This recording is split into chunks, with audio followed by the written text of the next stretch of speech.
vamos a darle otra vez orden. Así que vamos a empezar con los objetivos de la rehabilitación en gerontología y le vamos a enlazar otra vez lo que nos quedó por hablar sobre rehabilitación en pacientes con cirugía de cadera, ¿sí? Ya sea prótesis u otro tipo de tratamiento químico de reducción. Así que por si alguien de repente se hace la pregunta de que quedó eso como colgado, no se preocupen que eso lo vamos a ir dando. Bien, entonces comenzamos.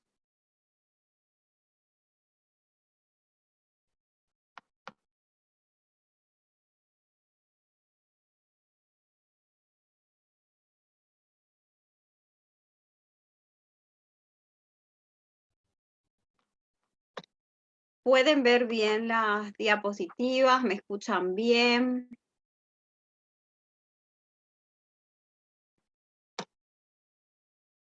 ¿Sí? Bueno, entonces empezamos de nuevo con nuestro curso o diplomado de kinesiología en gerontología y geriatría. Vamos a hablar un poquito, recordando nomás lo que era el proceso de envejecimiento, ¿eh? Que es un proceso que se acompaña de la disminución de las capacidades de reserva del organismo, y esto ya lo hablamos, responde tanto a factores fisiológicos, o sea, el proceso normal del envejecimiento, como patológicos. Y eso serían las alteraciones del equilibrio, la postura, marcha, disminución de la fuerza muscular, déficit sensorial, visual, o auditivo, ¿sí? Como por ejemplo la sarcopenia, sabemos que empieza a envejecer nuestro tejido muscular más o menos a partir de los 30 años ya en adelante. Eh, estos puntos son importantes que tengamos conocimiento para la rehabilitación en geriatría, ya que son estos puntos los que vamos a tener en cuenta cuando se realiza la indicación de rehabilitación. Y que no es solamente el problema de rehabilitar, sino también aquellas capacidades residuales con las que cuenta el paciente, tanto en el área biológica, psicológica o social, y qué capacidades tiene el paciente para poder enfrentar el proceso de rehabilitación. ¿Se entiende? Justamente habíamos hablado de que en inicio sí o sí debe hacerse una evaluación general del paciente, como para así poder establecer un protocolo de trabajo y no focalizándonos solamente en el problema por el cual se indicó la rehabilitación, sino ver al paciente como un todo. El mantenimiento de la capacidad funcional, y bueno, estas dos palabras son las que tenemos que resaltar principalmente en este tipo de rehabilitación, el mantenimiento de la capacidad funcional y su expresión en la autosuficiencia o autonomía como condición básica de la calidad de vida. O sea, tener una buena capacidad funcional, mantener esa capacidad funcional, y cómo se expresa en la independencia o autosuficiencia del paciente. Y eso es una condición básica para que el paciente mantenga una buena calidad de vida. Entonces, mantenimiento de la capacidad funcional va a ser nuestro objetivo central en la rehabilitación en esta población. Bien, entonces, como recordamos eso, ahora vamos a hablar sobre los objetivos que vamos a tener nosotros como rehabilitadores ¿eh? en esta población específica. O sea, la rehabilitación en el adulto mayor.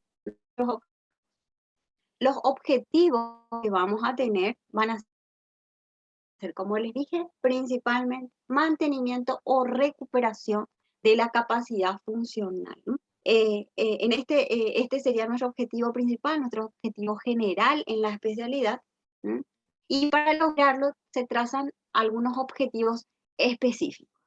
¿Cuáles serían? Sería la readaptación desde el punto de vista psicológico, social y biológico, la resocialización para que se mantenga activo en su medio habitual. Hablamos mucho de que no le debemos quitar de su ambiente al paciente, que debemos buscar que el paciente mantenga su rol dentro de la sociedad. ¿M? Y en el caso que lo hubiese sacado, se le debe reincorporar a su núcleo familiar, teniendo en cuenta, o sea, teniendo conocimiento de los procesos patológicos que inciden en el proceso de envejecimiento, detectando las afecciones y las patologías de manera precoz y actuando siempre de manera multidimensional, o sea, viendo al paciente como un todo, estamos devolviendo al paciente a su comunidad lo más funcional posible. ¿M? Y a este proceso contribuye notablemente cómo interviene la familia. Eso ya lo hablamos anteriormente, pero nunca está de más repetirlo. ¿Cuáles son los principios de la rehabilitación del adulto mayor? Mantener la máxima movilidad. El paciente adulto mayor, aunque tenga ciertas dificultades o haya problemas, nosotros tenemos que facilitar que el paciente se mueva lo más posible. Mantener o restaurar la independencia en actividades básicas de la vida diaria. Buscar que el paciente no pierda esa independencia en lo habitual, en las cosas básicas, en la vestimenta, la higiene personal, etc. Obtener la confianza y cooperación del paciente, también lo hablamos, nosotros tenemos que conseguir que nuestro paciente confíe en nosotros, nosotros como rehabilitadores, como profesionales tenemos que tener empatía con el paciente, entenderlo y así poder trabajar consiguiendo que el paciente coopere, ¿bien? Se debe crear una atmósfera, como dije, razonablemente esperanzadora y optimista. ¿M?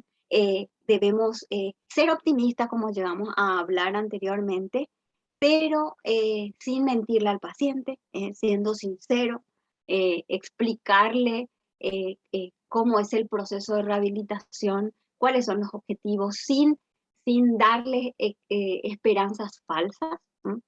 Aplicar los tratamientos que nosotros vayamos a aplicar deben ser simples y deben estar individualizados para ese paciente. No utilizar un protocolo de trabajo que utilizamos ya en otro paciente, si bien podemos repetir algunas terapias, no debe ser una receta de cocina para cada uno.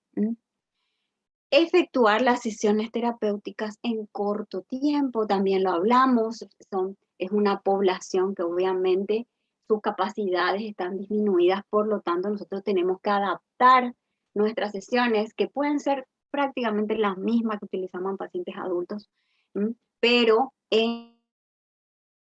más corto y más simple. Integración de todo el personal de asistencia, todas aquellas personas que se encuentran trabajando con ese paciente debe estar incluido dentro del grupo.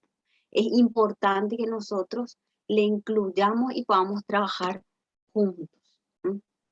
Bien, ¿cuáles son las pautas a seguir en el tratamiento de rehabilitación física en geriatría? No, los pacientes, la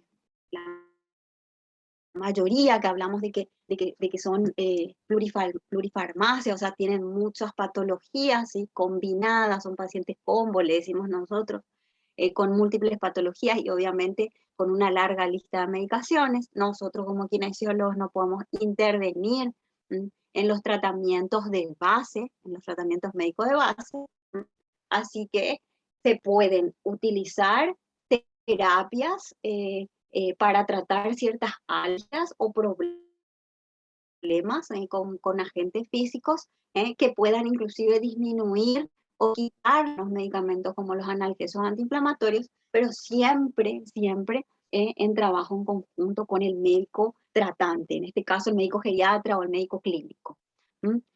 Como dije anteriormente, los métodos de fisioterapia son iguales a lo que le aplicamos a los adultos, jóvenes, pero tomando en cuenta la edad que tiene el paciente, la enfermedad de base y la capacidad vital que presenta el paciente. Tenemos que vigilar, ¿sí? Si existen trastornos cardiorrespiratorios, tener en cuenta, como les dije, que es un paciente añoso, por lo tanto, la aparición de fatiga muscular va a ser mucho más rápido que en un paciente joven, entonces tener en cuenta esos detalles. Por lo tanto, nuestra sesión debe estar interrumpido por pausas seguidas, y debemos controlar siempre los signos vitales, más si es que existen algún tipo de signos o síntoma que me llame la atención, signos de alerta. Por ejemplo, la frecuencia arterial, perdón, la presión arterial del paciente, más si es hipertenso, la frecuencia cardíaca a través del pulso, ¿bien? Ahora, por suerte, tenemos muchos instrumentos para poder medirlos y que la mayoría de los pacientes lo tienen en casa. Bien, incluir dentro de nuestros tratamientos también la práctica funcional, incluir, por ejemplo, dentro de nuestro trabajo, musicoterapia, algún tipo de arte, ¿sí? O juegos, para que el paciente durante el tratamiento se sienta a gusto, se divierta, no se dé cuenta que está realizando un trabajo de rehabilitación. Tener en cuenta también la utilización de aditamientos ortopédicos, las órtesis si fuesen necesarios, y elegir aquella órtesis más adecuada para el paciente, y eso también depende siempre de la economía que tenga la familia, o sea, de la posibilidad económica que presente el paciente. Recuerden siempre el tratamiento debe ser personalizado, teniendo en cuenta que cada uno, cada paciente va a envejecer distinto. Bien, ¿cuáles son los aspectos que vamos a evaluar en la rehabilitación geriátrica? Nosotros tenemos que llegar a un diagnóstico kinésico para que tiene que estar basado en un buen examen físico, clínico, y tener en cuenta aspectos importantes que nos lleven al posterior tratamiento del paciente. Los síntomas más importantes por los cuales los pacientes consultan con un kinesiólogo o consultan con algún médico que le indica rehabilitación geriátrica son dolor agudo crónico, principalmente los dolores musculares y articulares, disminución o pérdida de la funcionalidad, alteración de la marcha o postura, o también el equilibrio, o postura y equilibrio juntos, trastornos sensoriales, principalmente superficiales, trastornos sensoriales hablando de déficit de audición, por ejemplo, que le lleva a trastornos de la marcha, o sea, del equilibrio, alteraciones funcionales corticales superiores, problemas relacionados con la comunicación, alteraciones psicológicas o familiares, compromiso de la capacidad sexual. Bien. ¿Y qué es lo que nosotros vamos a evaluar en la rehabilitación? ¿Cuál sería nuestra valoración clínica kinésica del adulto mayor? Bueno, esto me va a ayudar a cuantificar en términos funcionales los problemas que presenta el paciente desde el punto de vista biopsicosocial. Así también como aquellas capacidades residuales con las que cuenta para enfrentar el proceso de rehabilitación. O sea, qué es lo que tiene mi paciente, con qué yo puedo partir, poder hacer mi tratamiento kinésico. Y existen variables que nosotros tenemos que evaluar principalmente. El lenguaje, el estado psicológico y mental del paciente, el estado nutricional del paciente, los signos vitales, frecuencia cardíaca, respiratoria, si presenta algias o artralgias, sus actividades de la vida diaria, su desempeño en las actividades de la vida diaria, y podemos utilizar algunas de las herramientas de las cuales ya hablamos, fuerza muscular, que también podemos, o sea, vamos a hacer una evaluación exhaustiva de la fuerza muscular, de los músculos, marcha y equilibrio, si existen enfermedades sobreañadidas, algún tipo de complicación que haya presentado alguna de las patologías de base, y si necesita cortes o aditamientos o si las tiene en la casa para manejar. Bien, prevención. Dentro de todo esto tenemos que tener en cuenta ciertos detalles para prevenir también accidentes o que el paciente incluso se complique ya teniendo una patología de base. Se debe identificar y modificar los factores de riesgo que vayan a afectar al paciente. ¿Y cuáles son esos factores de riesgo? El sedentarismo, la obesidad, la inactividad, hábitos tóxicos como el fumar, el alcoholismo, malos hábitos nutricionales, fundamentalmente. Dentro de la rehabilitación hay 3 niveles de prevención y esos son los que tenemos que tener en cuenta. 3 niveles en los que se debe prevenir. El primer nivel incluye acciones dirigidas a prevenir la aparición del daño. O sea, ya vamos como si fuese leyendo del futuro, de lo que puede llegar a pasar, ¿sí? Para que el paciente no sufra un daño o una lesión.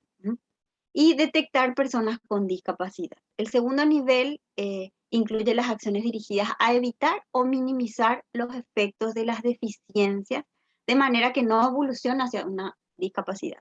En este caso ya tenemos un problema y lo que queremos es evitar que esto evolucione, ¿bien? Para que una deficiencia no llegue a una discapacidad. Y el tercer nivel incluye aquellas acciones para impedir o minimizar los efectos de la discapacidad. Esa discapacidad que no influya en el aspecto social del paciente, en el aspecto económico comunitario del paciente. Bien. Bueno, entonces vamos ahora a hablar sobre aquellas, qué es lo que tenemos que hacer justamente para poder prevenir que esto en el entorno del adulto. Entonces, ¿qué es lo que tenemos que hacer principalmente? Si nosotros el ambiente del paciente tiene que estar adaptado a esto. Entonces, es eliminar objetos que no se utilizan principalmente, los lugares donde él transita el paciente, el adulto mayor, deben estar libres de objetos, los pisos deben estar libres, no deben haber objetos que sobresalgan como para que el paciente se tropiece.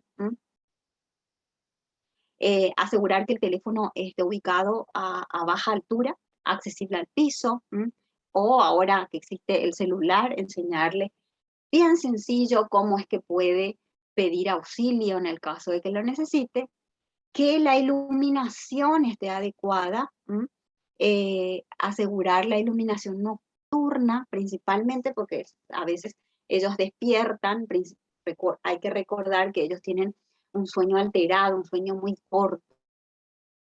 Antes que duermen a las 11 se despiertan a las 3, las 4 de la mañana, o requieren ir al baño, entonces debe haber buena iluminación. Instalar pasamanos, eso ya lo hablamos, en las zonas de higiene, por ejemplo, las duchas, los baños. Si hay desniveles o escaleras, deben estar adaptados para que el paciente pueda tener un buen apoyo y evitar accidentes. Las alfombras, se deben utilizar alfombras que estén preparadas para que no se arruguen, para que sean antideslizantes, para que el paciente no sufra un accidente o una caída. En los baños, si el piso es muy resbaloso, se deben utilizar alfombras antideslizantes, los elevadores de inodoro, y también en el caso de los accesos de la casa principalmente tienen que estar adaptados para que el paciente le facilite su ingreso o su salida. El tema de la higiene, por ejemplo, encerar los pisos hay que evitar. Si hay un paciente de una persona de tercera edad en las casas.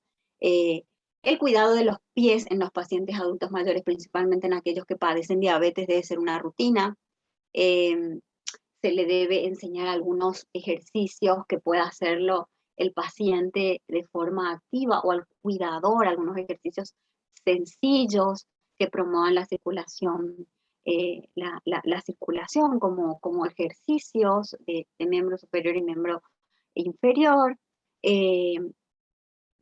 Se debe evitar los grandes cambios de temperatura, una exposición a temperaturas elevadas por un tiempo prolongado. Y la vestimenta tiene que ser cómodo, tiene que utilizar zapatos cómodos, se le tiene que explicar el por qué.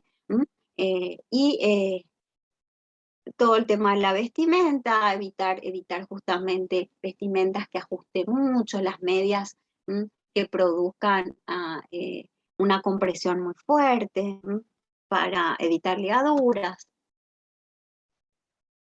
Bien. Entonces, ¿me están siguiendo?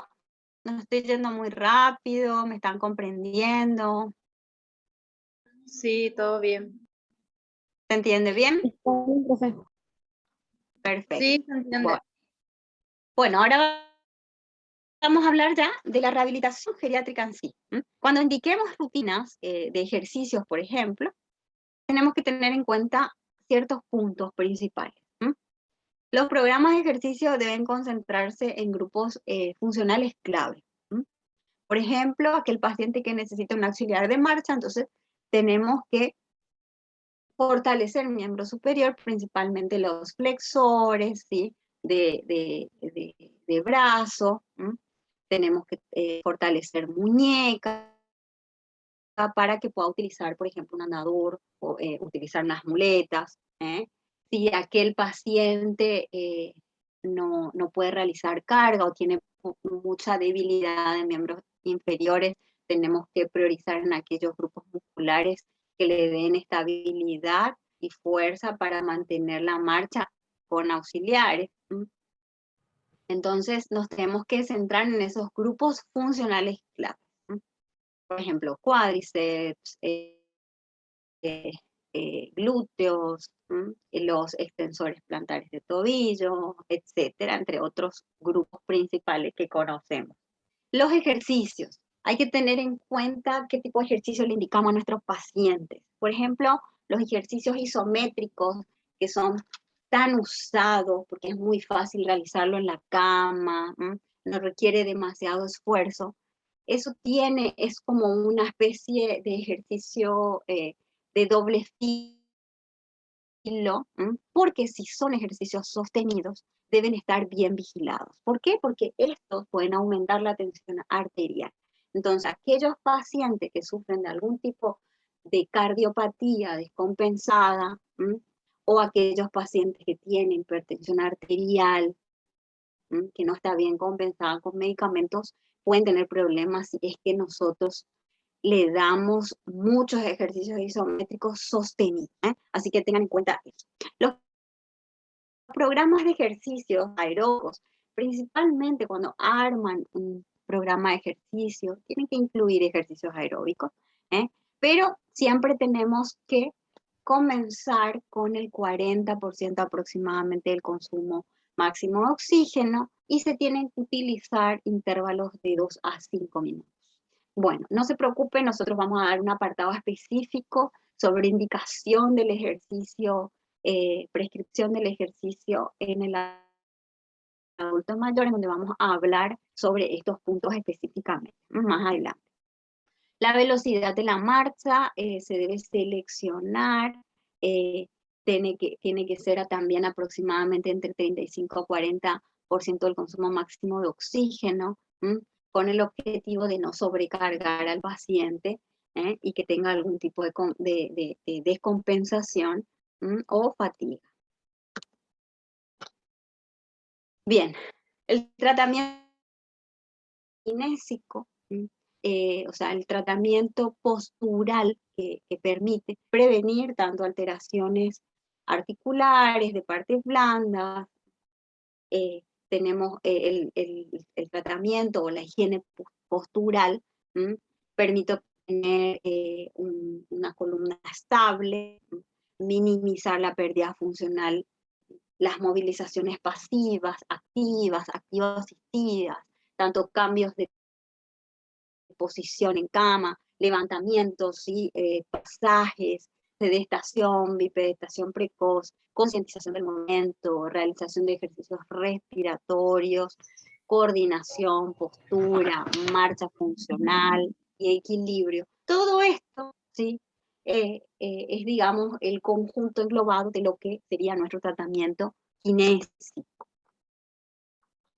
También utilizaremos los agentes físicos, ¿sí? Los que conocemos, para tratar algún tipo de patología que le esté provocando algún tipo de algia muscular, articular, y, por ejemplo, edema. Entonces podemos nosotros utilizar los agentes físicos con los que contamos, como herramienta para que eso nos facilite después poder trabajar en otras áreas.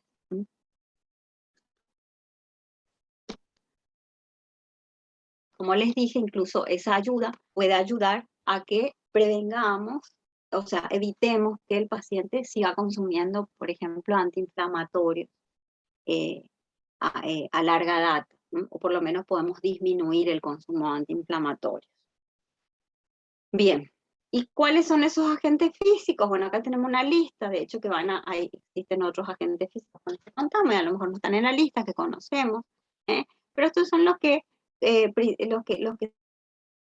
se ven con mayor frecuencia. En este cuadro está el agente físico, el propósito del efecto, eh, el, la, la, la, ¿cómo es? Las contraindicaciones o los cuidados y a través de qué se aplica, ¿bien? O los agentes o los equipos con los que se aplica. La terapia se puede utilizar para limpieza, reducción de edema, espasticidad, relajación. Se pueden hacer ejercicios porque justamente el agua tiene muchos efectos desde el punto de vista terapéutico, y entre otros. Hay que tener cuidado si el paciente presenta heridas abiertas, procesos infecciosos. Y ¿cómo los vemos? Los podemos ver, o sea, se puede realizar a través de piscinas, ¿sí? O baños, o turbillón, o tina de jugar. La termoterapia, que produce analgesia, que aumenta el metabolismo basal, que produce vasodilatación, que eso lo sabemos. Y tenemos que tener cuidados en pacientes con piel sensible, con alteración de la sensibilidad, deben realizar en tiempos cortos y tienen que tener vigilancia constante. ¿Y cuáles son los equipos de termoterapia con las que contamos? El ultrasonido, las compresas calientes, las bolsas calientes, los baños de parafina, las lámparas infrarrojas, la diatermia, la tecaterapia, ¿sí? La radiofrecuencia que conocemos, entre otros. El ejercicio, la kinesioterapia es una de nuestras herramientas principales. Sabemos que o sea, los beneficios o el propósito es el acondicionamiento general para contrarrestar atrofia muscular, debilidad muscular, o mantener o aumentar la fuerza muscular, trabajar en rangos articulares, trabajar en la resistencia, coordinación y balance muscular. Cuando realizamos ejercicios o programas de ejercicio hay que vigilar los signos vitales, principalmente la frecuencia cardíaca, si el paciente presenta algún tipo de algia, y hay que evitar la fatiga. ¿Cómo los tenemos? Todos los conocemos, los ejercicios desde los básicos, que serían los ejercicios activos, que nosotros generalmente iniciamos con la movilización o la movilización activa, la asistida, la activo-asistida, los pasivos que realizamos nosotros, después pasamos ya a la reeducación con los resistidos, progresivos, entre otros. La electroterapia, que actualmente tenemos un montón de herramientas, o sea, de equipos de electroterapia, vienen ahora de distintas marcas, de distintos tamaños, tienen realmente una indicación un efecto, un propósito muy grande, muy largo, pero sabemos que se usa para transferencia iónica, para estimular, estimulación muscular, para analgesia, entre otros. Sí sabemos cuáles son las indicaciones principalmente, las contraindicaciones que hay que tener cuidado en aquellos pacientes que tienen alteración sensitiva, en aquellos pacientes que presentan, por ejemplo, marcapasos, porque produce corriente electromagnética. La crioterapia, que también es un agente físico que utilizamos muchísimo, que nos da analgesia, disminución del metabolismo basal, o sea, nos sirve para la reducción y tratamientos de edemas y la espasticidad, y produce, a diferencia de la termoterapia, vasoconstricción. Y tenemos que tener cuidado en pacientes también con alteraciones de la sensibilidad de la piel, de utilizar en cortos periodos y tiene que realizarse con vigilancia constante. ¿Cómo los podemos tener? Desde compresas frías, hot, baños de remolino frío, o bolsa de hielo directamente. La manipulación, que existen muchas técnicas ahora de manipulación. Los propósitos son tanto despegue miofascial, disminución de las contracturas musculares, aumento de rango articular, elongaciones, el masaje con sus efectos, uno principalmente es el aumento de la circulación, también se puede utilizar en cicatrices, para una mejor modelación, se puede utilizar para reducir edemas, o sedación o estimulación ocular. Y bien, la tracción no lo hablo, porque la tracción actualmente es como discutida su aplicación, así que yo decido pasar. Aditamientos y órtesis, hablamos ya anteriormente, que son necesarios que conozcamos la gran gama de estos utensilios para rehabilitación, ya que dependiendo de la necesidad del paciente, somos nosotros los que vamos a tener que indicar. Entonces, el paciente geriátrico con discapacidad resulta importante minimizar las pérdidas de las funciones, y cómo hacemos eso indicando una órtesis o aditamiento. Tenemos que buscar el más sencillo, de poco peso, que le proporcione mayor estabilidad, seguridad, independencia, dándole con eso una mejoría en su funcionalidad. Bien, otros componentes básicos para la rehabilitación, hablamos mucho de la terapia ocupacional, un papel fundamental en esta población de pacientes que nosotros vayamos a tratar. Y como habíamos hablado anteriormente, lastimosamente a veces no se puede contar con este profesional dentro del grupo de rehabilitación, y entonces nosotros tenemos que cumplir con ese rol. Y es buscar estrategias para que el paciente pueda realizar actividades que lo distraigan y que de paso lo ayuden en su funcionalidad. La fonoaudiología es el fonoaudiólogo, también es otro profesional que debe estar incluido en nuestro grupo de trabajo, porque la mayoría de nuestros pacientes pueden presentar o van a presentar trastornos o problemas para la comunicación, ya sea con problemas para la articulación de la palabra, o bien la comprensión. Entonces, de repente es un área que no tenemos que dejar pasar, y que también se debe trabajar con la misma importancia que el área motora. La intervención psicológica y social también es súper importante. Nuestro paciente a veces se encuentra en un momento de la vida en donde existen, digamos, muchos pensamientos que pueden llegar a llevarlo a un estado de depresión, ¿sí? Entonces es importante porque los cambios se van dando, el paciente es consciente, entonces es importante que haya una intervención psicológica social en este grupo, en esta población. Bien, y un consejo más que nada a la hora de comunicarse con los pacientes de tercera edad que padecen demencia. Nos vamos a encontrar, y van a ver unos videos más adelante que les traje, con muchos pacientes que puedan estar con Alzheimer, con algún tipo de demencia senil, que pueden estar en diferentes fases de evolución.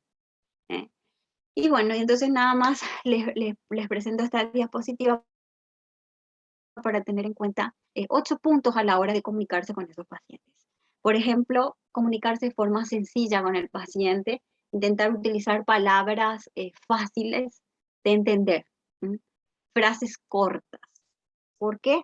Porque a veces creemos que el paciente no escucha bien, pero en realidad le cuesta interpretar lo que le estamos diciendo. Entonces tenemos que utilizar frases cortas con palabras sencillas. Por ejemplo, tenés frío, tenés calor, querés salir, tenés ganas de acostarte, tenés ganas de dormir o querés dormir, sin, sin alargar la frase, ni utilizar esas palabras complejas. Si el paciente discute algo o se refiere a algo o le está contando algo por enésima vez, no intenten razonar con el paciente ni discutir. Continúen la conversación. Si les parece que es una conversación que no va a tener fin, entonces simplemente busquen la manera de evitar esa conversación. No le den lecciones como si fuesen niños, no les estén repitiendo las cosas y no los avergüencen más si existe otra persona al lado. Generalmente estos pacientes nos repiten las mismas historias o nos preguntan 1000 veces o cada día que vamos a visitarlos las mismas preguntas. No le digan, ya te respondí, ya te dije ayer, ya te conté. Si pregunta, responden, denle la respuesta. No hablen con su familiar u otro colega enfrente al paciente como si fuese que él no existiera. Eh,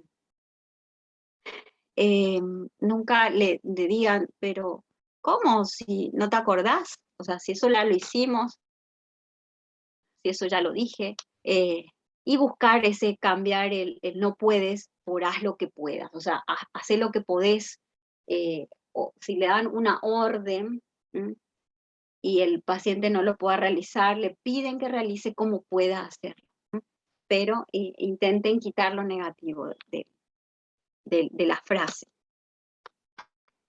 Bien. Y algunas recomendaciones, aquella persona que tenga la responsabilidad de cuidar o asistir a pacientes adultos mayores, primero tiene que tener toda la información sobre los procedimientos que se realizan en los pacientes, las dosis, la frecuencia, la duración, cómo pueden adaptarse a las necesidades y características de cada persona, al igual que conocer los resultados deseados, o sea, aquellos resultados esperados, la fecha de control, en especial, ¿sí?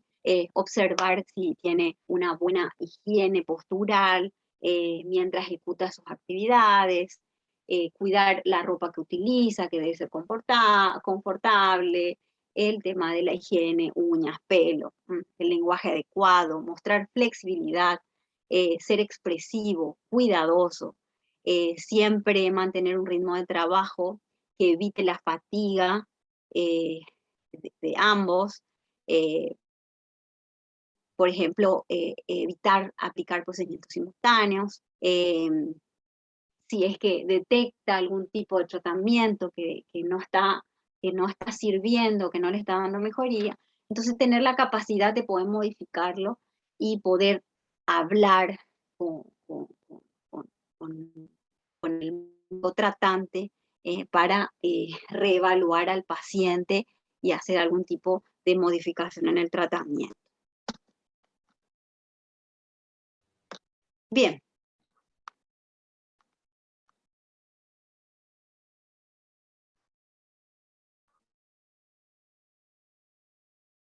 ¿Qué tal? ¿Me pudieron seguir? Sí, sí, profe. ¿Se entendió? ¿Se entendió bien? Sí, se entendió. Genial. ¿No tienen ninguna pregunta con respecto a esto? Porque ahora vamos a hablar ya de estos problemas especiales con los que nos vamos a encontrar a la hora de rehabilitar a nuestros pacientes y vamos a continuar con rehabilitación de cadera que nos quedó la vez pasada una colita por hablar. Entonces, vamos a ver videos, vamos a ver los ejercicios, todo eso que quieren ver. Hola, profe. Buenas noches, compañeros. ¿Cómo están? Hola, ¿qué tal, Brian? Profe, yo no tengo una pregunta, pero sí quiero pedir disculpas porque voy a tener que salir de la clase. La clase va a quedar grabada, ¿verdad? Sí, como siempre. Ok, eso nomás les pido disculpas a todos y un gusto volverlos a ver. Algo que tengo, mi mamá está internada, ahora me toca ir a mí quedarme con ella, así que tengo que irme y voy a tener que salir de la clase. Está muy bien, Brian, se entiende. Anda nomás tranquilo, vas a Buenas tener todos los noches. elementos en la plataforma. Dale, gracias, gracias. Buenas noches. Buenas noches. El resto de los chicos, ¿ustedes qué tal? ¿Bien? ¿No hay preguntas? Bien, Ok. Uy, bien.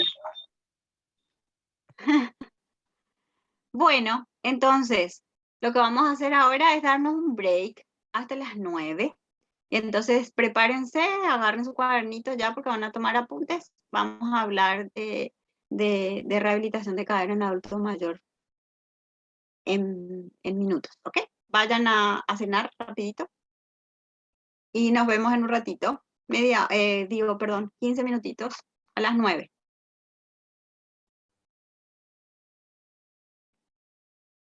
Dale, profe. Ya elevaron su glicemia con una empanadita o algo así. Entonces, vamos a continuar.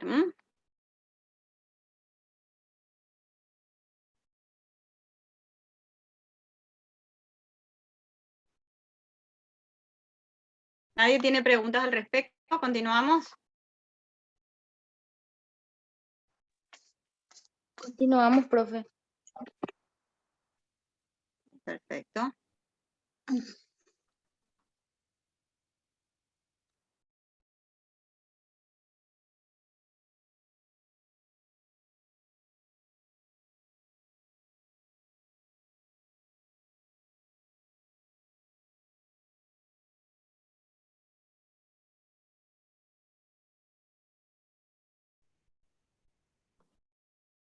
Entiendo, sí. ¿Pueden verla? Bien, como les dije, vamos a continuar con lo que empezamos la clase pasada.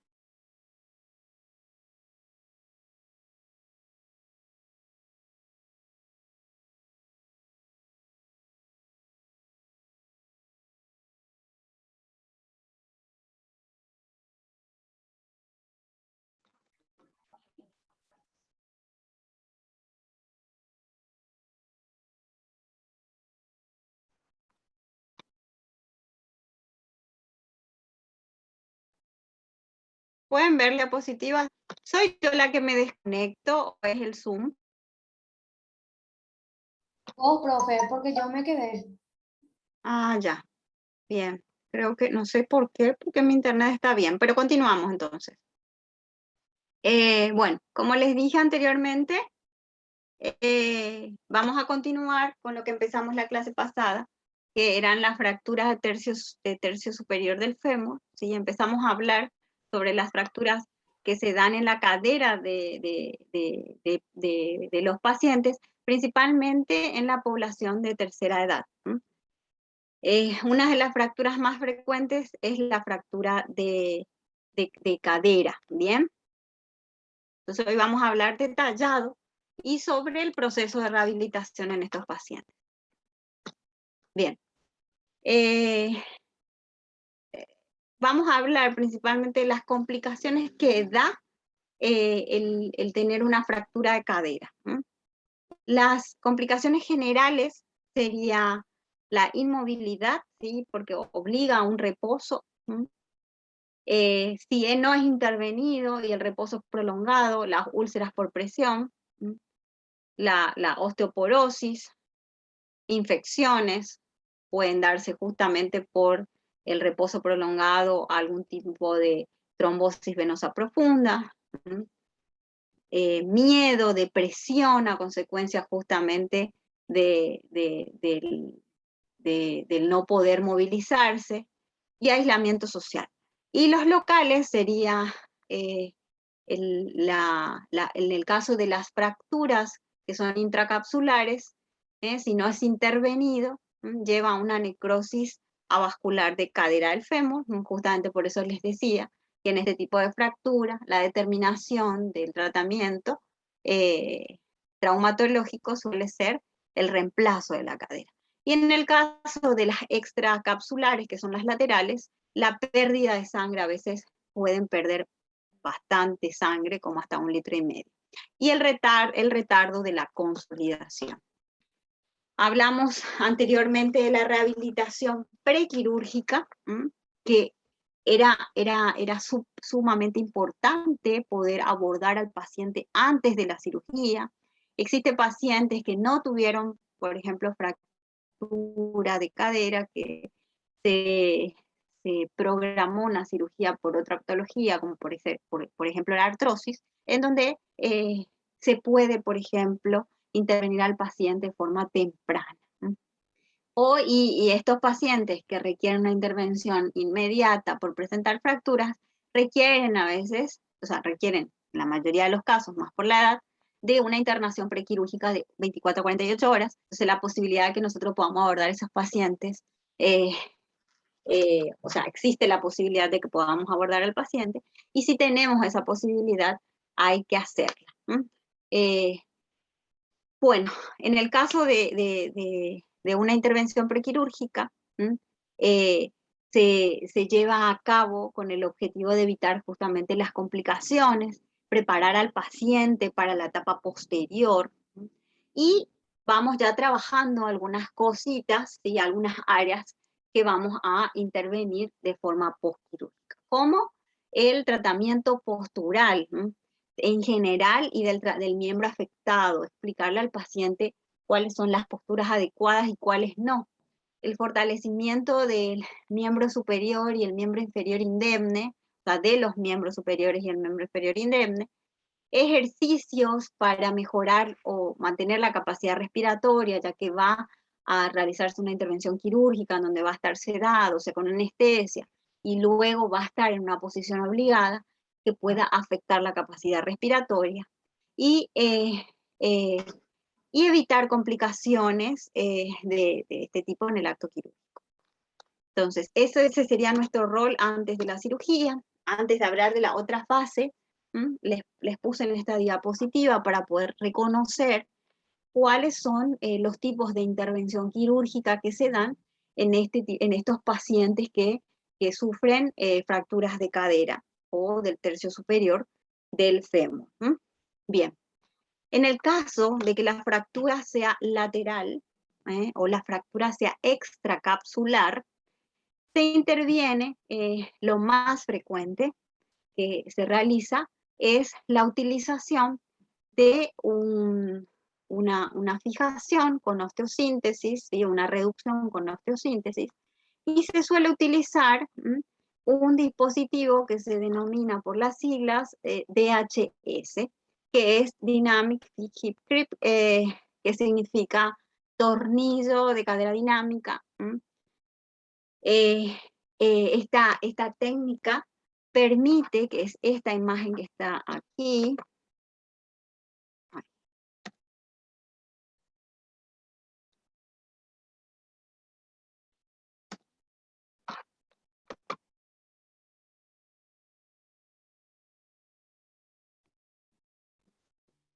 esta imagen que se encuentra acá, van a ver, la fractura se presenta aquí, es una fractura lateral, entonces se redujo con un DHS. Esta técnica permite que el deslizamiento del tornillo, este es el tornillo ubicado en el centro del cuello, hacia el núcleo duro de la cabeza, ¿ven? Y se estabiliza con una placa con tornillos. Bien. Entonces, esto es lo que van a ver en la imagen radiográfica a un paciente que su lateral de cadera y le utilizó un dispositivo de HS. Cuando existen, esto es una fractura, cuando la fractura es en 2 segmentos, cuando no es conminuta, en el caso de que sea una fractura inestable o con varios fragmentos, se utiliza otro tipo de dispositivo, que es el dispositivo PFN, que es Proximal Femoral Knife, que es un clavo femoral.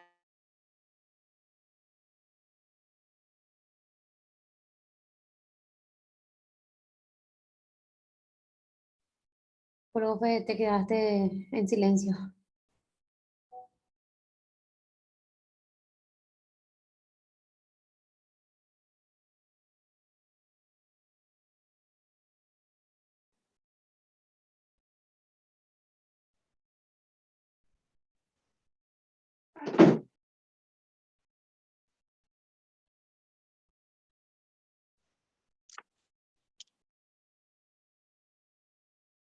Creo que se volvió a desconectar, me fue a traer para conectar a otro internet. ¿En qué parte se cortó?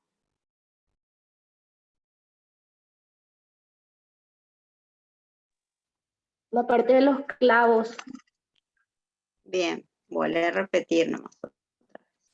Bien. Como les comentaba, existen 2 tipos de fracturas de cadera, la fractura intracapsular y la fractura extracapsular. La intracapsular es la que se habla de fractura medial y la extracapsular sería la fractura lateral. Las intracapsulares o las mediales, la intervención quirúrgica que se suele decidir con más frecuencia es el reemplazo de la cadera. ¿Por qué? Porque cuando sufre la cabeza la fractura, por una cuestión de vascularización, existe gran posibilidad de una necrosis avascular de cadera. Entonces, se decide la técnica de reemplazo de cadera. Si la fractura es lateral, donde no hay ese riesgo de alteración de vascularización, se decide conservar la cadera y se utilizan otros métodos de reducción.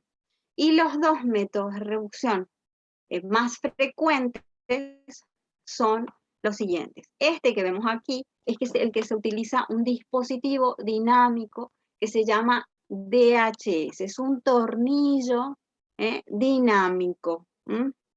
Es un tornillo dinámico que se coloca en el cuello y que va hasta la cabeza del fémur, como se ve acá, y está sujeta con una placa de tornillo. Esta técnica permite el deslizamiento del tornillo que está ubicado en el centro del cuello hacia el núcleo duro de la cabeza. Esto le permite al paciente tener buena movilidad y dependiendo de la calidad ósea puede permitirnos una carga parcial precoz. Y después se hacen los controles siguientes hasta que se autorice la carga total, que suele ser aproximadamente de 3 meses. Otro dispositivo que se utiliza para la reducción de estas fracturas, o sea, este tipo de fracturas, pero en aquellas que son inestables y en donde hay más de 2 fragmentos, o sea, hubieron varios fragmentos, son multifragmentarias, como estas, perdón, estas, ¿sí? Se utiliza otro dispositivo que se le conoce con las siglas PFN, que es Proximal Femoral Nail, que es un clavo femoral proximal. Este clavo, ¿sí?, le permite justamente poder alinear todos, digamos, los fragmentos óseos y permitirlo la consolidación. Entonces, estos son los dos tipos de dispositivos que van a ver más frecuentemente en las imágenes de sus pacientes, en las imágenes radiográficas de sus pacientes, que presentan fracturas laterales de cadera o extracapsulares. Y en las que son intracapsulares, vamos a ver los dos tipos en donde se reemplaza la cadera, que puede ser un reemplazo total de cadera en donde se reemplaza el segmento articular del fémur y el segmento acetabular del hueso coxal. Cuando los dos segmentos se reemplazan, tenemos una prótesis total de cadera. Y cuando solo se reemplaza el elemento del fémur, ¿sí?, o sea, la cabeza femoral, tenemos una prótesis parcial de cadera, ¿sí? Bien, entonces ya saben las diferencias. Esto que ven acá es una fractura intracapsular o fractura medial de cadera.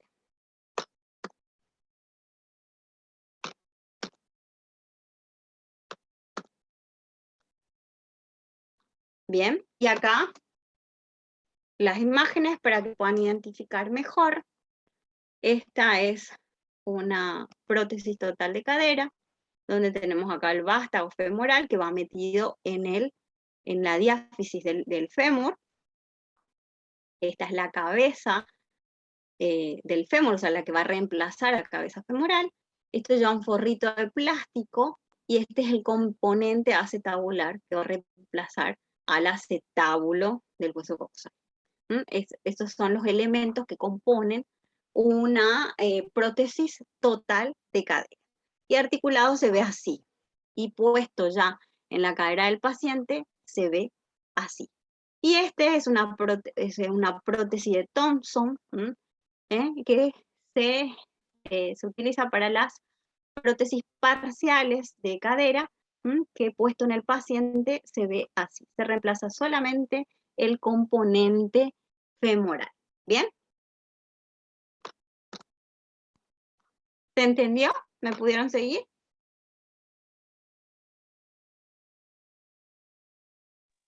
Sí, profe. ¿No tiene ninguna pregunta sobre eso? No, Bueno, ninguna. perfecto. Bueno, entonces, ahora hablamos de la rehabilitación postquirúrgica. ¿Qué es lo que vamos a hacer en una rehabilitación postquirúrgica? Hablamos ya anteriormente, tenemos que valorar al paciente. Y la valoración va a ir desde el punto de vista kinésico o fisiátrico, los antecedentes de la fractura, el estado muscular y articular que presenta el paciente, que presenta en el momento y que presentó antes de la fractura, para saber justamente si ya había algún tipo de problema antes del accidente, para poder tener en cuenta a la hora de trazar nuestro protocolo de trabajo. Y el tratamiento que decidió realizar el médico. O sea, nosotros tenemos que saber qué tipo de reducción se realizó en el caso de una fractura lateral o qué tipo de prótesis se utilizó en el caso de un reemplazo de cadera. Y también la calidad ósea que presentó el paciente. Entonces tenemos que estar en contacto directo con el traumatólogo. La base terapéutica que nosotros tenemos en estos pacientes, principalmente por la edad con la que cuentan, es la deambulación precoz. Levantar al paciente y que deambule lo más rápido posible. Manteniendo al paciente siempre en las mejores condiciones posibles, tanto físicas como psíquicas. Bien, la primera fase que ya hablamos la vez pasada y teníamos justamente ese cuadro, se inician en las primeras horas después de la cirugía, entre las primeras 24 horas, en donde nosotros ya, cuando vamos a evaluar al paciente, ya empezamos a movilizar. O sea, se puede iniciar desde la fase prequirúrgica ejercicios activos, tanto de las extremidades superiores y la inferior indemne, para trabajar justamente sobre el tono, la potencia muscular, y buscando más que nada evitar complicaciones, entre ellas las circulatorias. En el miembro afecto ya vamos a empezar a movilizar, ¿sí?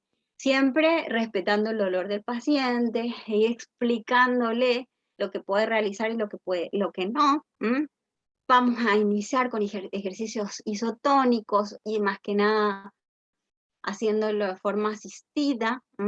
Se pueden realizar isométricos siempre y cuando el paciente tenga estable la presión arterial, que eso ya lo hablamos anteriormente, y la higiene postural. O sea, eso es lo que tenemos que insistir, el que el paciente tiene que adoptar una postura adecuada, que el paciente sea consciente de cuál es la alineación que debe tener, la alineación del cuerpo y la alineación del miembro afecto. Y también los ejercicios respiratorios, que son súper importantes en esta fase, a modo de evitar complicaciones como las neumonías por ese reposo boca para arriba principalmente. Y explicarle al paciente justamente esas malas posturas que debe evitar, entre ellas la rotación, esto está mal, rotación interna de la cadera y la aducción, ¿bien? Entonces, desde las primeras horas, en donde nosotros vamos a movilizar principalmente al paciente en cama, puede transcurrir, dependiendo de cómo el paciente evoluciona, nosotros podemos tener como objetivo movilizar al paciente en cama. Se entiende a partir del segundo día, a veces ya si el paciente está estable y el dolor es, o sea, no presenta dolor o es mínimo, entonces podemos realizarlo el primer día, pero normalmente se realiza de entre el segundo al cuarto día. Entonces sería la fase de sedestación, poder quitarle al paciente de la cama, e iniciamos con la sedestación al borde de la cama, como se ve en la imagen. Nosotros le asistimos y le enseñamos al pasaje a las sillas. Y en algunas ocasiones vamos a tener que mostrarles ciertas posturas que le van a servir más que nada como una postura antálgica para aquellos pacientes que presentan mucho dolor, como esta que se ve en la imagen, en donde al sentarse, extiende el miembro inferior, extiende la rodilla y la lleva hacia adelante a modo de no sobrecargar el miembro afecto, o sea, el fémur. En algunos casos, la verdad que el dolor es mínimo, porque ahora las cirugías evolucionaron muchísimo y cada vez son menos invasivas, entonces el paciente presenta menos dolor. Entonces en algunos casos no es necesario, pero ustedes van a identificarlo de acuerdo al dolor y a lo que le manifieste el paciente. Bien, en la segunda fase, que a veces inclusive lo podemos hacer en el segundo día, entra la bipedestación. Dependiendo siempre del tipo de tratamiento quirúrgico que se realizó, nosotros podemos establecer esta fase más temprano o más tarde. O sea, esto podemos hacerlo en esta primera semana en el caso de una artroplastía de cadera que no presente ninguna contraindicación de carga de peso, por ejemplo, que su calidad ósea esté bien. Entonces lo podemos incluso hacer en la primera semana, al segundo o tercer día. O en aquellos pacientes que tuvieron fractura lateral con una buena calidad ósea, en la que se puede realizar una carga parcial, entonces podemos nosotros incluir esto como segunda fase dentro de la primera semana o al inicio de la segunda semana. Bien, entonces, la segunda fase va a ser la bipedestación y deambulación del paciente. ¿Cómo va a realizarse? Normalmente es necesario que utilicemos aditamientos, y lo que más vamos a utilizar en estos pacientes por la misma edad y porque le da mayor estabilidad, es el andador, ¿bien? Entonces, vamos a evaluar también justamente la necesidad de ese auxiliar de marcha y cuál es el más adecuado para el paciente. Pero yo ya les adelanto que el más adecuado en este tipo de población suele ser el andador, ¿bien? Pero a veces nos toca, porque, qué sé yo, el paciente quizás no puede, no puede acceder a un andador, entonces tiene algún tipo de auxiliar que le presta un familiar, entonces nos toca de repente adaptarnos y ver la manera de que nos sirva, ¿sí? Pero si tiene la posibilidad, entonces evalúen y indiquen el auxiliar que sea más eficaz para ese paciente. Bien, aquí nuestro principal objetivo en la segunda etapa, como les dije, la bipedestación de ambulación, pero no nos vamos a olvidar de trabajar sobre la potenciación muscular que se realizará por áreas, con las áreas funcionales más importantes, las que más vamos a utilizar. Miembro superior para utilizar los auxiliares y el miembro inferior. Indemne porque es el que va a cargar más, ¿sí? Porque de alguna manera el paciente en las primeras semanas va a realizar algún tipo de postura antálgica, por el miedo por lo menos. Entonces tenemos que fortalecer el miembro indemne y el miembro efecto. No nos olvidemos de los ejercicios respiratorios porque el paciente todavía va a permanecer mucho tiempo encamado. Bien. Una detalle a tener en cuenta cuando el paciente inicie su sedestación, o sea, haga los cambios o los pasajes de la silla a la silla higiénica o de la silla a la cama o viceversa, que siempre lo realice por lo menos en las primeras fases con apoyo. ¿Por qué? Porque el incorporarse, el levantarse implica una gran fuerza que se ejerce sobre la cabeza del enfermo. Entonces es algo que nosotros tenemos que cuidar, por eso es importante enseñarle a nuestros pacientes cómo sentarse, cómo pararse, cómo trasladarse. Bien. ¿Hasta acá? ¿Me escuchan bien?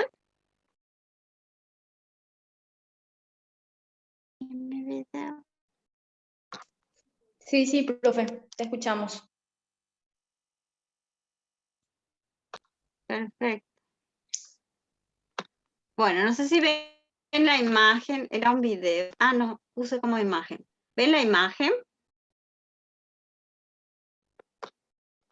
Sí, Esta es una paciente que tuvo una fractura lateral de cadera y se le realizó una reducción con un dispositivo de HS, ¿bien? No sé si identifican, es un andador articulado. La fractura fue del lado izquierdo y esto que ven acá abajo es una balanza. Lo ideal, si bien esta es mi balanza y es digital, porque no consigo más, lo ideal para esto, que les voy a explicar cómo se hace, es que se utilice una balanza de esas balanzas que no son digitales, las analógicas que tienen ¿cómo es? La aguja, ¿eh? Son como más fiables. Bueno, lo que yo hago en este ejercicio con la paciente es enseñarle cuánta carga puede realizar. En esta paciente yo tenía indicado realizar carga parcial. Una vez externada, yo la empecé a atender una semana después de la cirugía, entonces tenía la indicación de hacer descarga parcial. Y la carga que tenía que hacer era del 10% aproximadamente, no, del 20% aproximadamente de su peso, ¿sí? Entonces, yo tenía que calcular cuál sería el 20% de su peso, ¿sí? Si son 60 kilos, entonces el 20% sería 12 kilos, entonces eso es lo que el paciente puede cargar sobre el lado operado. Entonces, ¿cómo yo le digo a mi paciente que puede cargar el 20% de su peso y que él sea consciente de cuánto es haciendo este tipo de ejercicio para que él sea consciente de cuánto puede pisar. identifique por lo menos la carga que pueda realizar. Me sirve como ejercicio y me sirve como conciencia. Bien. Recuerden que estos pacientes son pacientes especiales y les cuesta mucho a veces comprender los comandos. ¿Sí? Si bien a veces parecen muy entendidos, a veces se olvidan de esos detalles. Van a ver más adelante los videos. Esta paciente, por ejemplo, siempre dudaba sobre el lado que tenía que cargar. Tanto así que muchas veces me cargó el lado izquierdo en vez del derecho. Y es una persona súper entendida, muy consciente, pero de repente se olvidaba. Entonces los comandos tenían que ser constantes, y todo el tiempo le tenía que estar repitiendo lo mismo. Y este ejercicio lo hicimos incluso hasta el mes y medio. Entonces la paciente, van a ver el video, cargaba su peso, yo identificaba hasta cuánto podía pisar y luego relajaba y volvía a repetirlo. ¿Sí entienden el ejercicio?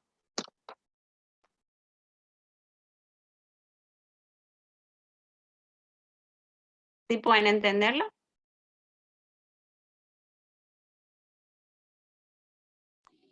Sí, profe. Perfecto. Bueno, en la tercera fase, nuestro objetivo es la recuperación total de la potencia muscular del paciente y la reeducación de la marcha. Buscando la marcha independiente del paciente. Ya ver la posibilidad de cambiar el auxiliar de marcha o quitarle los auxiliares de marcha si es que el paciente está apto para tener una marcha independiente sin auxiliares. Eso también tenemos que identificar por el camino. O bien, que se familiarice y se adapte al auxiliar de marcha que ustedes recomiendan que el paciente utilice ya de forma permanente. Y se pueden utilizar agentes físicos para el alivio del dolor, reabsorción del edema si se presenta y cicatrización. Bien, esto ya lo hablamos, sí, que es importante la terapia ocupacional en las diferentes fases de rehabilitación.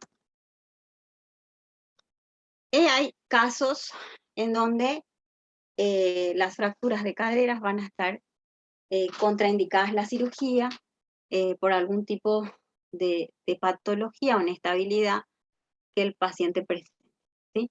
Entonces, en estos casos ya se asocia a un mal pronóstico funcional porque la inmovilización es prolongada.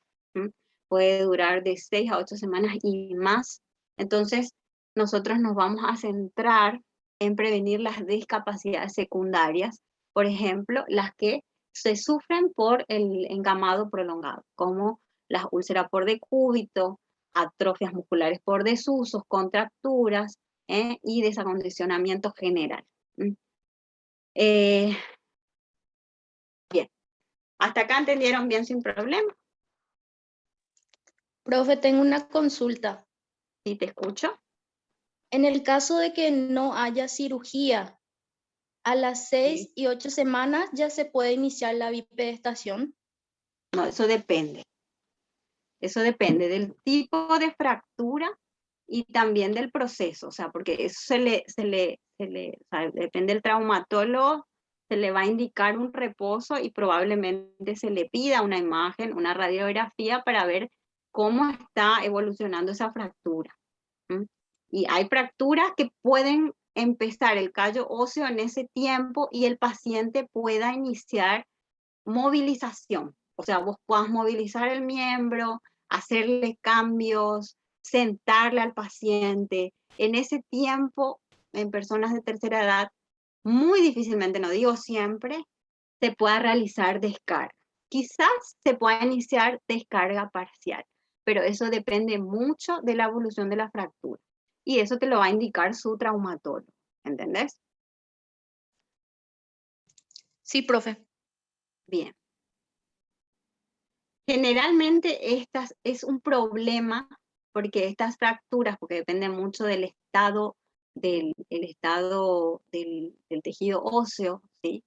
Y de la evolución de su fractura, normalmente tiene una consolidación viciosa y suele va a provocar una alteración funcional. O sea, nosotros cuando nos permitan poder hacer descarga y empezar deambulación, nos va a tocar trabajar sobre lo que le quedó al paciente. O sea, es posible que tengamos un deterioro general. Entonces vamos a tener que trabajar antes de que eso pase, por lo menos a modo de prevenir sobre todas las otras áreas, hasta que nos den permiso de trabajar sobre esa cadera afectada.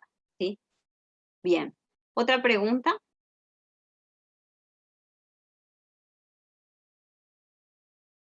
¿Ninguna? Bueno, entonces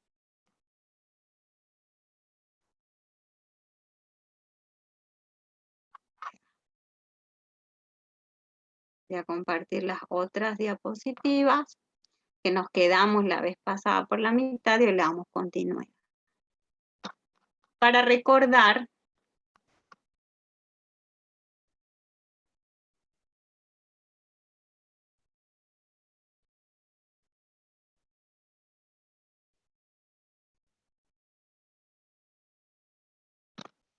nuestros objetivos, esto es nada más a modo de recordatorio.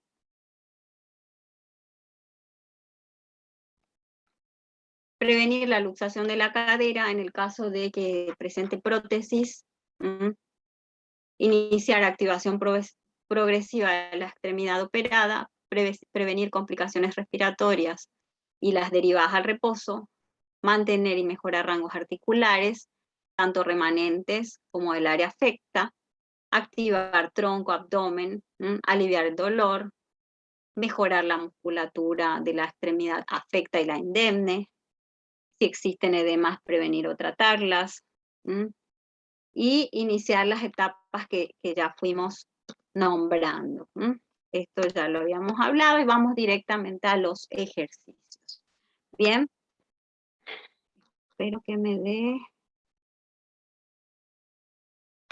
Esto suele pasar en las presentaciones.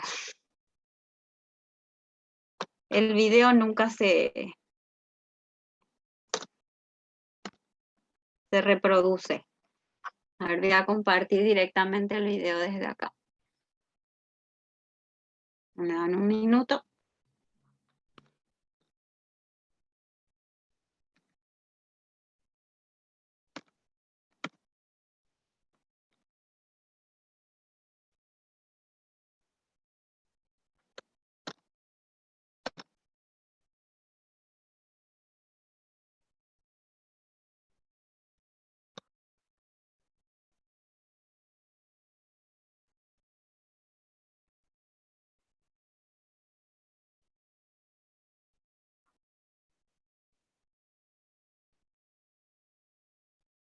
Espero que el video salga rápido. Voy a disminuir el audio del video para poder explicarles.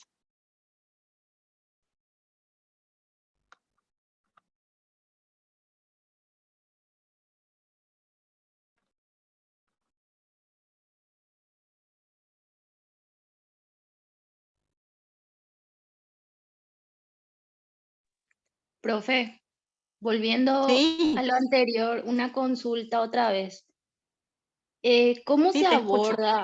¿Cómo se aborda en el caso de que la paciente tenga deterioro cognitivo? ¿Cómo se le explica lo de las descargas? Justamente más adelante les voy a mostrar un video cómo tratar a un paciente con Alzheimer. Ella no entendía que estaba trabajando en rehabilitación, se olvidaba de que tenía una fractura de cadera. Es bastante, es más bien encontrar estrategias, pero ya vamos a hablar del tema. Así voy a intentar compartirles este video una vez que me dé.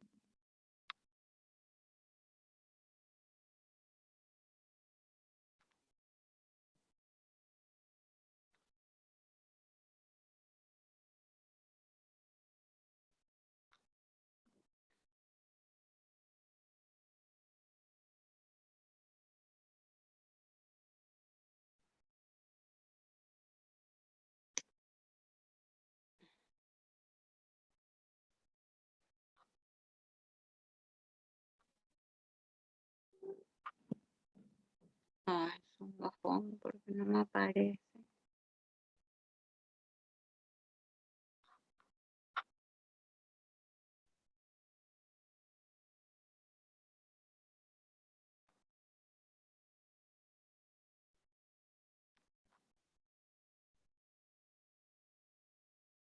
Un minutito voy a seguir intentando.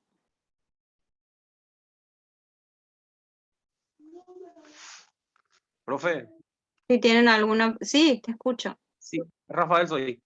Una acotación sobre las fracturas de caderas. Lo Sí, que hay te que tener en escuchamos. cuenta es a veces que el estado nutricional del hueso no le acompaña al paciente, porque hay pacientes que se caen y no se rompen la cadera. Y hay pacientes que se van caminando, se caen lateralmente y sí se rompen la cadera. O de la cama directamente al piso, sí o sí se rompen la cadera. Yo tuve un caso la semana pasada en el hogar. Un paciente estaba por la baranda haciendo su caminata lateral Ujú, y en un descuido se me iba, tipo en cámara lenta. ujú. No se rompió el señor, tiene 90 años. Sí, no, la Y hay calidad otros, ósea es lo que claro, hablábamos. La calidad ósea sí, es muy importante. por eso es. Es muy frecuente la fractura de cadera, columna y muñeca en personas de tercera edad, principalmente en mujeres, porque son las zonas donde hay mayor descalcificación. Generalmente cuando le Sí. piden una densitometría, por ejemplo, a los pacientes, si ustedes leen el informe, Ujú. se realiza principalmente en columna, cadera, para poder ver justamente el nivel de calidad ósea que tiene el paciente. Y ahí van a ver los grados de osteoporosis, que sería la osteopenia, Claro. osteoporosis en distintos grados. La Sí. mayoría de los pacientes tienen una descalcificación, pero eso no quiere decir que todos, así como dice el compañero.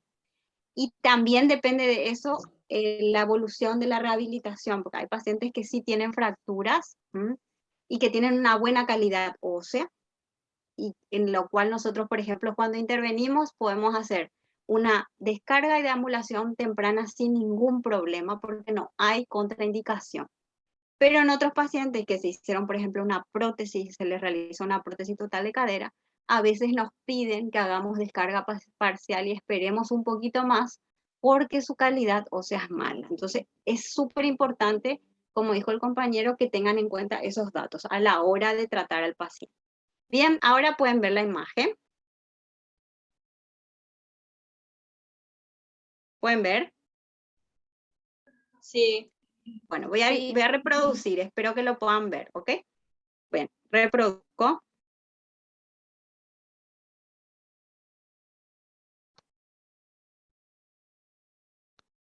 Esta es una paciente en la cual le intervine en el día de la cirugía. Este fue su segundo día en donde ya realizamos de la C-estación a la bifestación. Y le estaba enseñando justamente cómo levantarse. Si ustedes pueden observar, ella también tiene eh, inmovilizado el miembro superior izquierdo porque sufrió una fractura de hombro. Eso fue al tercer día, donde ya le estaba enseñando, ¿sí?, el pasaje desde la estación en silla a la bifestación. Y se pueden observar que le estaba mostrando la postura de cómo sentarse para evitar el sobreesfuerzo sobre el fémur. Se pudo reproducir bien, o sea, yo lo observo bien, no sé ustedes. Sí, profe, súper. Bien. ¿Quieren que les repita? Sí, por favor. Bien. Primero van a ver algunos, no, obviamente que fue uno solo de los tantos ejercicios que pudimos hacer en cama, en donde ya se ve, esta paciente se le realizó una prótesis total de cadera, justamente tuvo una fractura intracapsular de cadera, y semanas antes, tuvo fractura del tercio proximal del fémur, perdón, del húmero, por eso que está inmovilizada. Y ahí van a ver, ese fue el mismo día de la cirugía, yo la intervine a la tarde, horas después. ¿Ven? Está haciendo una descarga, está haciendo el famoso puente, donde ahí podemos trabajar ya en los estabilizadores de cadera. Y esto ya fue al segundo día, en donde la paciente ya se iba de alta ese día. Y continuó su rehabilitación conmigo durante 3 meses. La próxima les voy a mostrar cuando fue a evolución a consultorio, por eso no le agregué.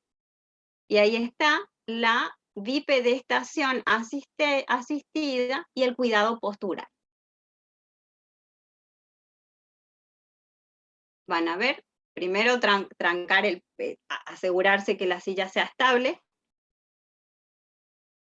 Y ahí le indiqué que extienda la rodilla para que no haga presión sobre la cadera, no le provoque dolor además, y evitamos también la posibilidad de luxación. La altura de los asientos también, y repetirles que debe ser una altura buena para evitar que haya una flexión mayor a 90 grados. Bien, ¿se entendió? Sí, profe. Perfecto. ¿Tienen alguna pregunta al respecto? Vamos a continuar con lo siguiente, que justamente es lo que creo que esta vez sí me da para reproducir. Voy a volver a compartir.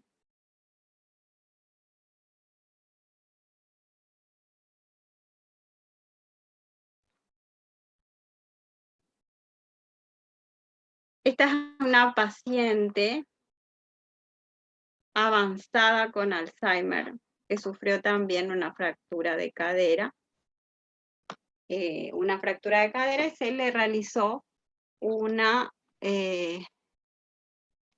prótesis total de cadera. Sí le voy a poner el audio para que puedan escuchar.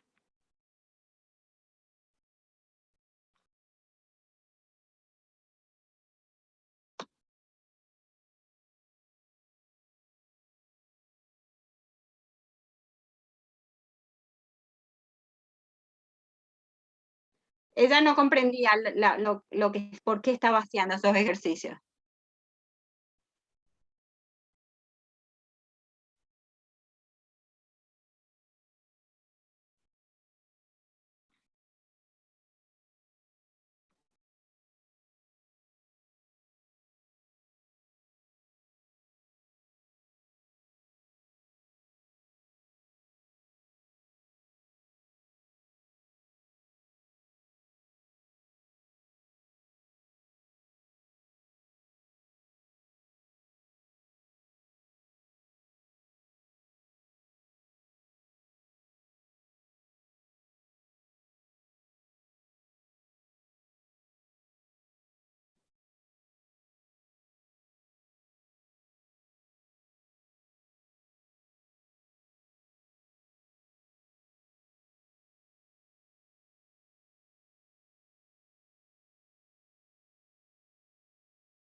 Mm.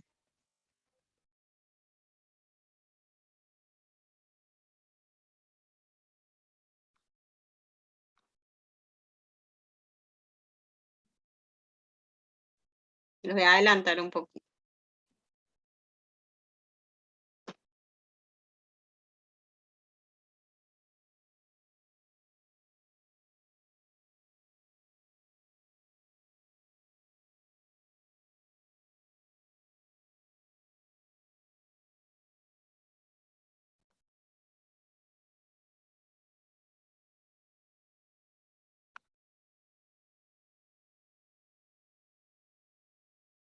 Bueno, ya se vuelve largo, así que voy a darle pausa.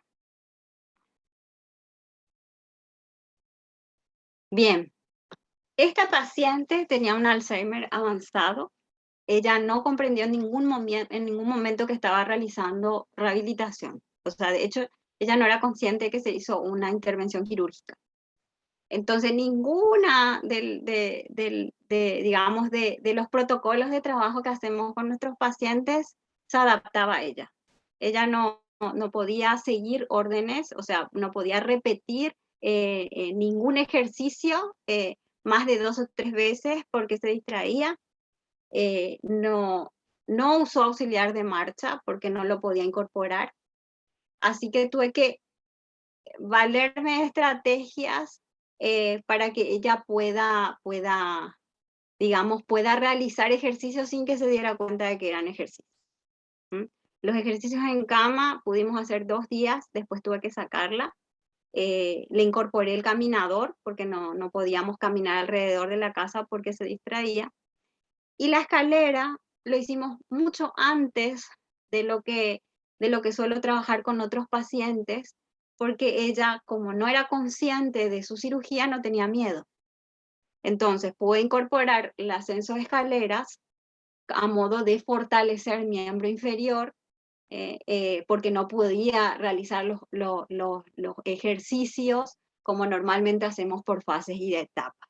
Así que cuando el paciente no es consciente y tiene problemas cognitivos, nos toca, no hay una receta, ¿sí? No hay una guía para trabajar con ellos, sino que tenemos que buscar estrategias para poder cumplir con los ejercicios o con las terapias sin que ellos comprendan a veces que están realizando. No sé si me explico. Me tocó, al final habrán visto que usaba mi teléfono, así que le puse música que ella conocía. Ella identificaba la música, cantaba, bailaba. Entonces yo lograba que ella se movilice sin necesidad de que yo le dé la orden y le esté pidiendo que repita en series y en tiempo. También incorporé juegos para que justamente ella me cumpla con esos objetivos que tenemos, pero sin esos, ¿cómo es?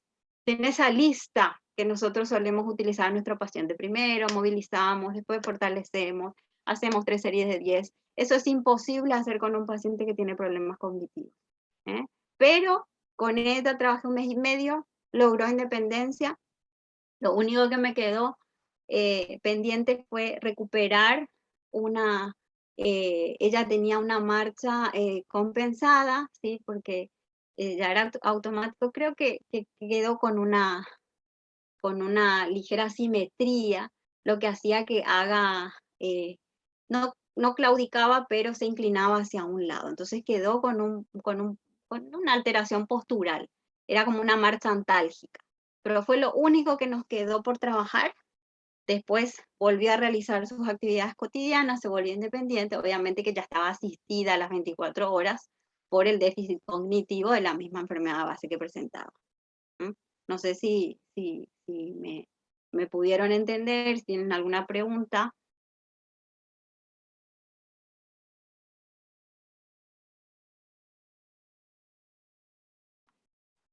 ¿Está todo claro? ¿No quieren preguntar nada?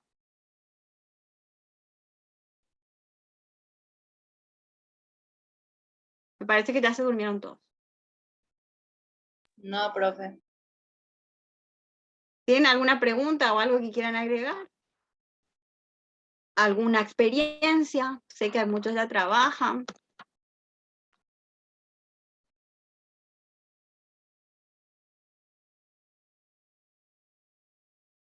¿Nada?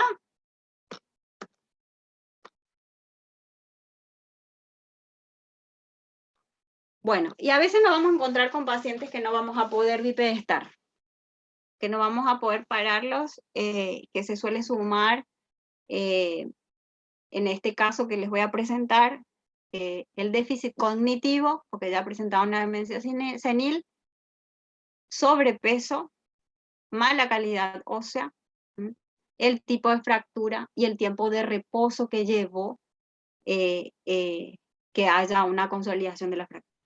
Esta paciente que les voy a presentar tuvo una fractura lateral, se decidió hacer un DHS,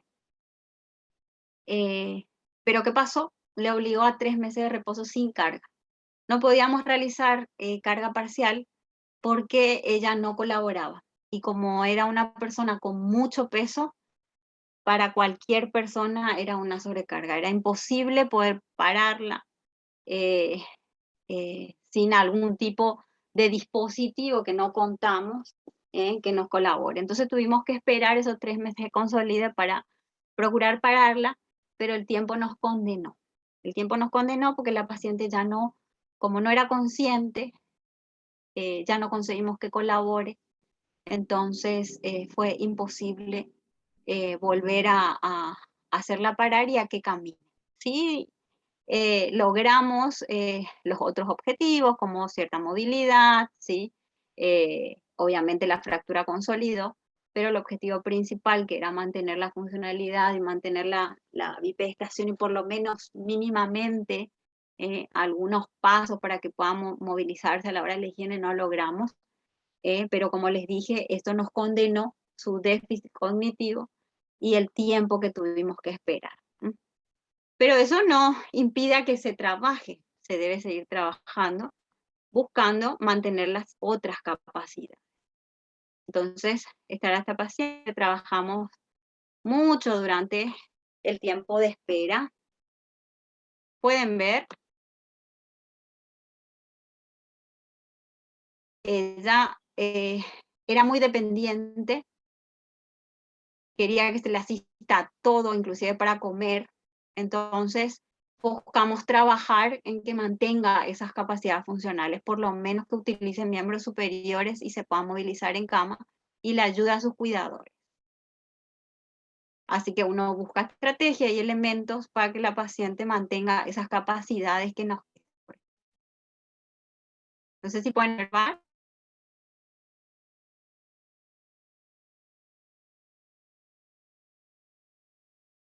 Ay, perdón, me pasé.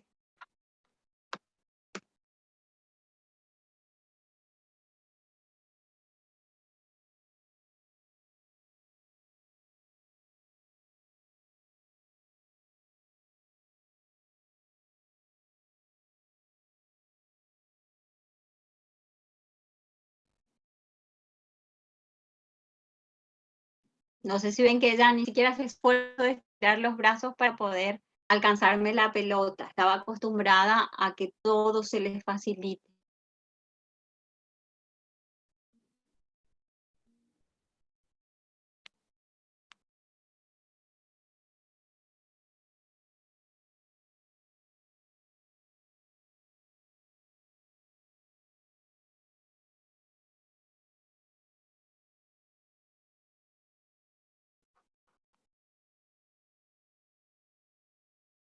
Bien, les escucho preguntas, escucho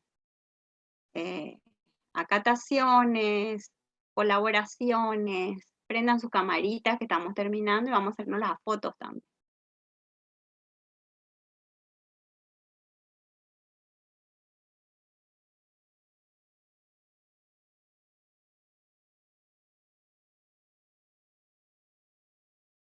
Bien. Profe, ¿Alguien Sí, te escucho, Rafael. yo te quiero comentar algo sobre justamente fractura de cadera. En el hogar Sí, donde comparto laburo con la licenciada Nardelli, creo que ahora ajá, hoy no está conectada ella. Vos sabés que ella es medio letrada, entonces todo lo traumatológico me tira a mí. ¿Entendés? ajá. Gracias a eso yo tuve la posibilidad de rehabilitar varios pacientes traumatológicos y especialmente cadera.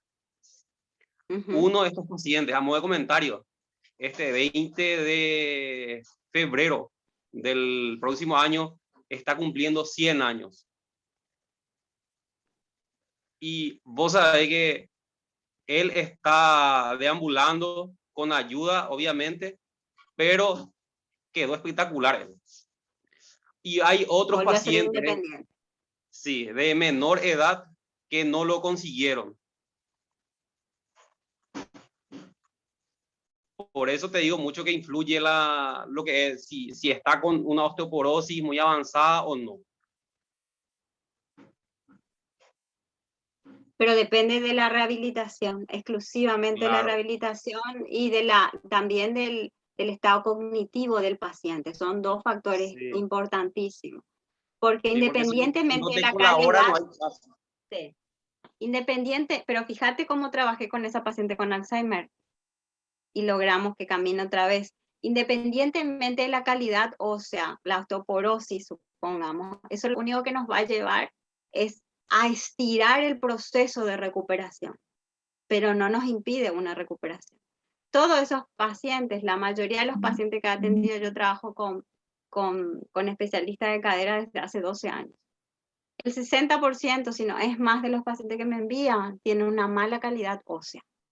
Generalmente me llaman y me dicen, mira Sara, empezá con descarga al 15% porque su cadera parecía un queso. Entonces, es vivir en zozobra, no se imaginan, porque es explicarle 1000 veces lo mismo a los familiares y al paciente, porque conmigo está 1 hora y 23 horas está con los familiares el cuidador o solo. Entonces, digamos, el hacer una carga por, qué sé yo, cuando se le realiza el baño o se le lleva a hacer sus necesidades y realiza un esfuerzo que no debe, o una carga, provoca un desastre, que sería, por ejemplo, que se mueva el material de osteosíntesis, que se luxe la prótesis, entre otras. Entonces, es una responsabilidad gigante. Pero, como te digo, la calidad ósea es importante tener en cuenta, pero no es una limitante para que el paciente logre otra vez su independencia funcional. De eso va a depender de que vos te informes como rehabilitador y que trabajes de la mano con el traumatólogo que le atiende.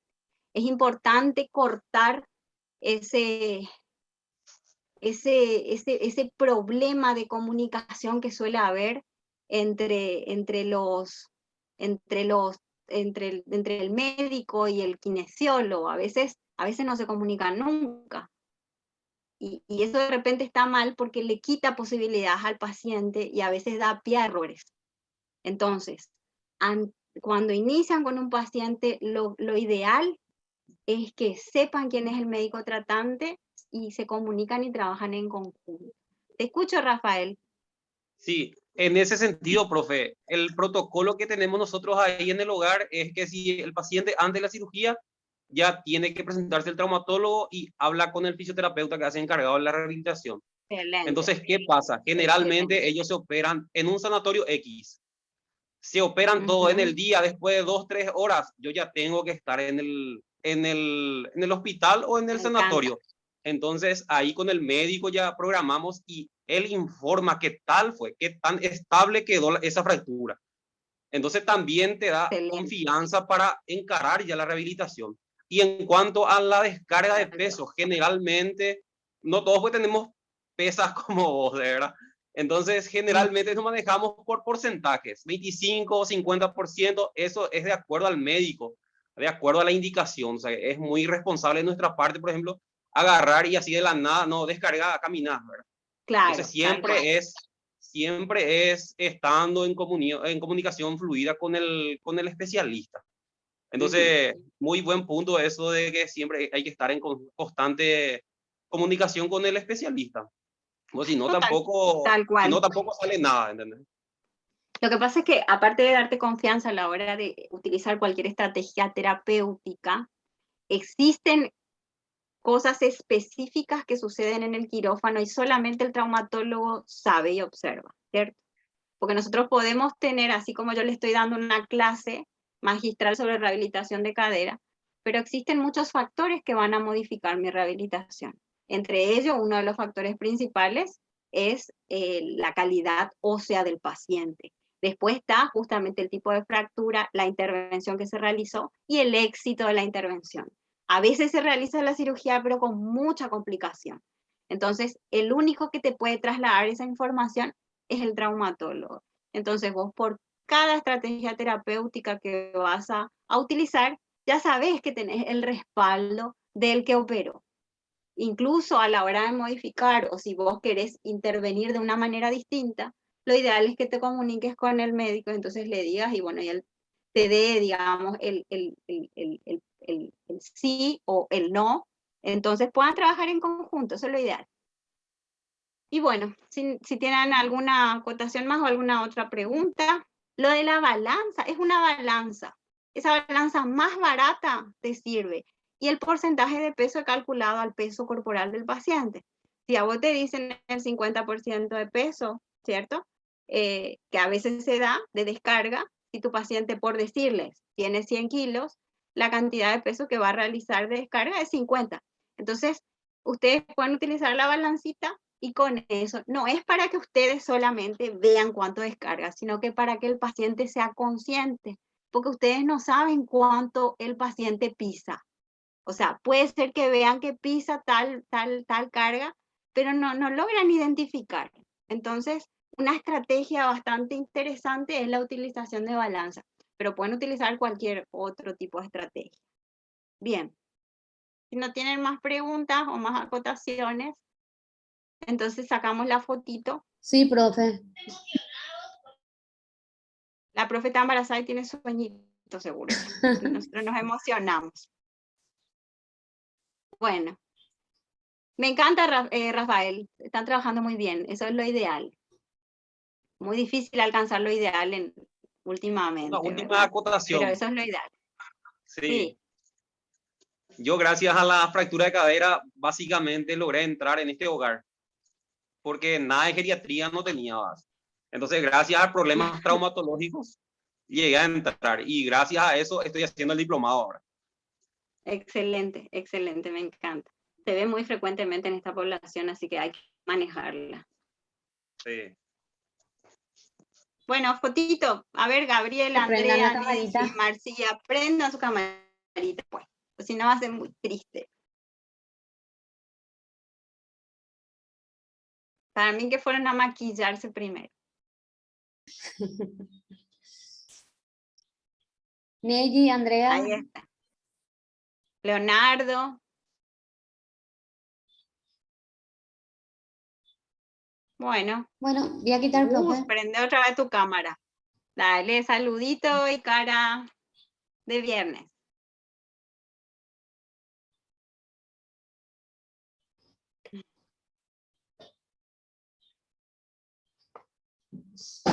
¿Ya está, profe? Sí, ya está, profe. Excelente. Que pasen muy buen fin de semana. Un placer de vuelta haber compartido con ustedes. Espero les haya servido y nutrido esta clase. Espero preguntas, aportaciones y todo lo que quieran para la clase siguiente. Ok, profe. Buenas noches para todos. Buenas noches. Buenas noches, profe.